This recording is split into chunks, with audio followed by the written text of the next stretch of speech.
Alright, what's going on YouTube? It's Hink, and I got a After Effects color correction tutorial for you today. This is pretty much the final product that we're going to be trying to accomplish. Here's a little teaser of this clip. I'm not going to show you the whole thing, but I think it's pretty obvious what happens next. You know, it's me, so obviously I get shot in the back and then teabagged, and I don't get the quad feed. But so what we're gonna do is let's jump right into it. Let's go ahead and delete both of these. Alright, we're actually not gonna be putting anything on the actual clip, because when you're working like with a full montage and a lot of clips, you want to be putting all your color correction on an adjustment layer. So if you just come down here, go to new, click adjustment layer, it'll automatically put it right at the top.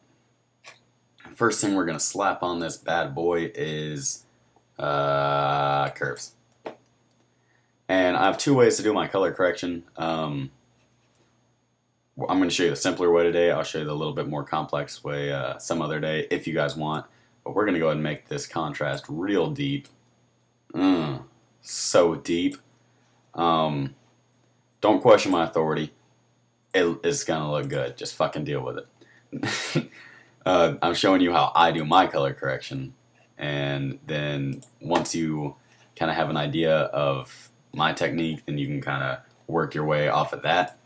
But please don't just completely rip my color corrections. Then what we're going to do is throw on tritone. We're going to keep this a little bit in the cyanish color, but still more blue. That looks pretty good. That's just for your midtones, for your highlights. I typically use a pale kind of orange color. Not too much over there. I don't like slap it over here. Just right around here will work. And actually for this map, let's take a look at it real quick. It's a real dull colors. It's got a lot of reds in the bricks and stuff, but mostly grays and whites. The thing is though, normally when you're just looking at colors like this, you would want to correct it more in the blue just because it actually has more reds. But because of all these whites and it's a snowy map, when you're looking at it, you want to color correct it as if the snow is actually blue. Don't ask why, it just will look a lot better. So you can color correct it, everything as blue, and it'll look good. But if you actually slam this down in a reddish kind of color, it'll come out with a completely different feel, but it'll look really good. So what we're going to do is we're going to I personally like it when your midtones and shadows are opposites. So if this is a reddish color, then you want or if your midtone is a reddish color, you want your shadows to be a darkish blue color, just because they're going to complement each other really well. And I know this looks like shit, just bear with me. It'll all be fine. We're going to blend this about 75%. You can go lower if you want, but I like it 75% just because we're trying to keep it clean. And remember, we're correcting the colors. We're not blowing them out of proportion. We're not modifying them. We're color correcting. And normally I would set the color correction to the mood of the song or the overall feel of the edit. But since there is no songs, there is no feel of any edit, we're correcting it to the map specifically. So what we're going to do is, after this, I'm all over the place right now because it's like the 4th time I've tried to do this, but whatever. We're going to slap on vibrance. Pro tip, if you want it, let me take this off real quick. If you want a phase agony style color correction, you would still use curves. I'm just taking it off because he doesn't do it like that. You would bring your saturation up and your vibrance down, and boom, phase agony.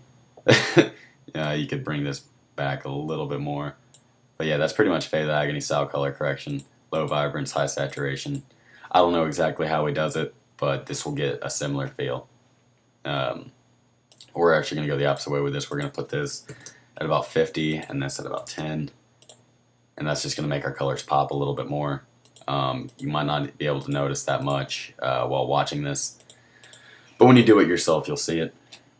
And that's pretty much all we're going to be using on our adjustment layer. The next one is the big one that really sets the color correction.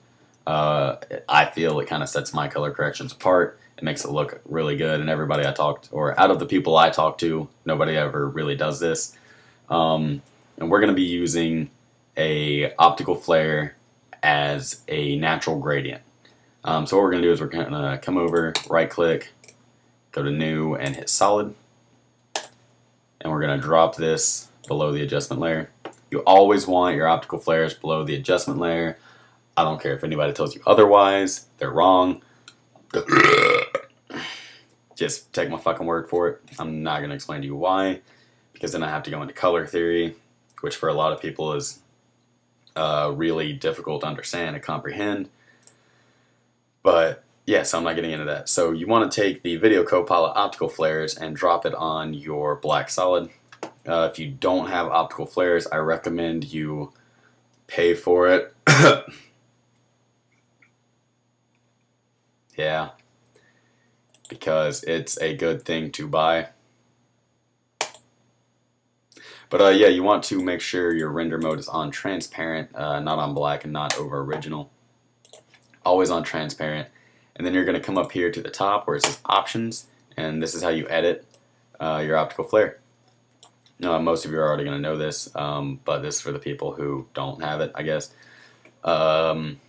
I'm not going to get too in-depth on how to do this. I do already have a preset made that I slap on pretty much every edit, but I'm going to show you how to make this, basically.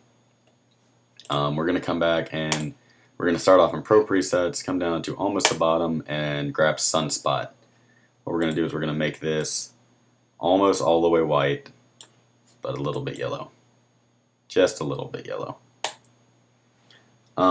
Now we're going to delete, because this is going to be stationary the entire time, we want to eliminate anything that'll be really ugly and distracting. So these multi-irises gotta go.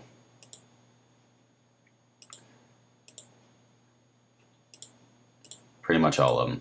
Even these ugly little rainbows. These lens orbs gotta go.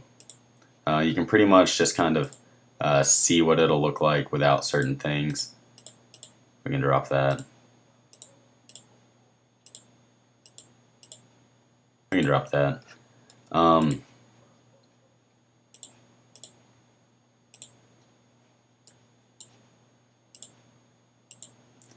We want to delete all these rings too. Sorry, this is a little more time consuming than I was hoping it would be. Yeah, that looks pretty good. Nice, just solid white chunk of sun. Next thing we're going to do is we're going to come over here to Lens Objects, hit Custom right here, and we're going to slap on this gay little rainbow right here, hoop spot. And we're going to bring the size down. That way, when we drag it off screen, it'll pretty much take up the bottom portion. Let's bump this up to around 60 something. And turn the brightness way the fuck down. I'm going to put mine on 50. Actually, I'm going to put mine on 40. So you can barely see it at all. This is just going to add a little bit of a, well, just fucking little bit of rainbow. And every edit needs to have a little bit of gayness in there. And there we go. Look at that. Now we just drag this off screen pretty much anywhere you want it, and it creates a natural gradient, and it also pretty much just acts as a light bulb. It brightens it up, adds a gradient. You can turn this down a little bit to around 70. Bring it a little bit closer though. Oh shit. Alright, well that's pretty much it. If you like what you saw, give me a thumbs up. Or don't. I honestly don't really give a shit, but I like talking to you guys in the comments, so leave a comment below. Have a good day, guys.